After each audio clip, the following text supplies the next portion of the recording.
If you were stuck on a desert island and you could only play one game for the rest of your life, what would it be? Only one game. Oh my, that's hard. Are these? Can I pick a game that's online now? It's your choice. So I'm not completely isolated. A desert island will have internet connection, but it will only let you play one game. Okay. So that changes. Or a Because that mobile. changes the game, definitely. I never like to pick our own games because it feels a bit biased. But Sonic Racing Transformed is a phenomenal game. I could easily just have that on a desert island. Just sit on a desert You know island what? with. Yeah. If I was playing against you two, I'd definitely go for that. But what killed it for me is when we did that on the Wii. Thanks. I'd got my 3 nephews, my daughter, all with a controller each and me. And I think after the second game, they were all beating me. Yeah. And it was at that point I realised I'm too old for this.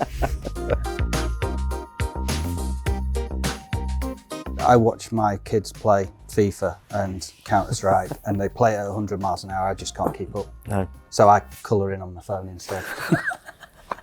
You'll have to share this colouring game with me. It's called Happy Colour. It's brilliant. Happy colour, right. Where's my phone? I'll download that later. All right, should we grab another question? Let's have a look. Go for it. When Sumo met Sackboy. Big moment.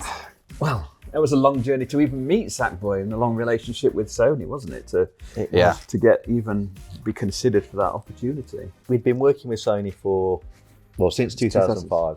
When they needed somebody to help with Sackboy, they came to us. It was doing DLC for LBP2. That's right, yeah, to start with. It was a really interesting challenge, Little Big Planet, because the game was 99% built from within the game. Yeah. But we reached out to some community creators, some very well-known ones.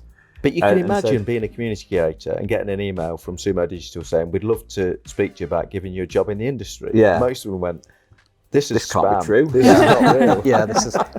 This can't be true. And, clearly we were successful in creating DLC for Little Big Planet 2. Yeah. So we then had the opportunity to kind of pitch 2 Media Molecule for Little Big Planet 3. How long was the project with Sackboy? How long did it all end up being? Little Big Planet was 3 was 4 years, 4 I think. years. And Sackboy was 5 years in development. And with Sackboy, we really wanted to build on the character and the brand, but take it into full 3D. And I think where we got to was excellent. Right, should we pick another question out the bowl? What does it say? Expanding into publishing.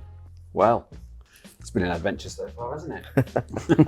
Yeah, it has. I think it's, we've always been fundamentally a developer, but the environment's changed, hasn't it? The landscape's changed. Many developers now can get direct access, to the consumer, a direct relationship with the consumer. And clearly that doesn't happen just because you make a game. That's why we started Secret Mode, so we could have a direct relationship with the consumer. But we only learned that because we did Snake Pass. So that's kind of how the publishing piece started, really, wasn't it? Absolutely. I remember those conversations. Yeah, of course we can publish it ourselves, no problem. Yeah. And I think there was a lot of learnings in publishing Snake Pass. But it was really exciting.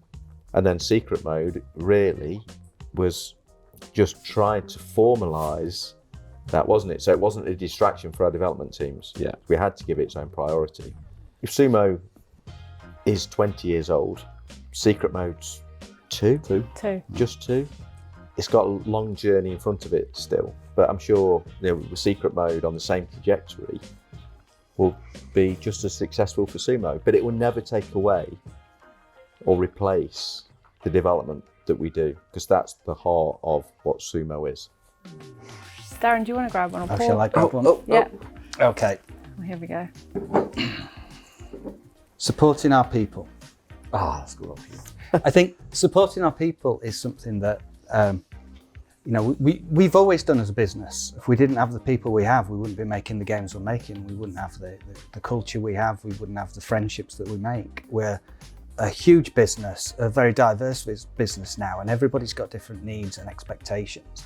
And balancing those out now is the challenge. What do we look at next? Where are we going to get, the biggest bang for buck? What's going to benefit people the most? Those decisions, we don't make them lightly just to kind of bring new things in to keep that ball rolling. It's about making the right decisions at the right time to make Sumo, the destination for everyone to come to. But also the place that everyone wants to stay and that everyone feels like they're at home.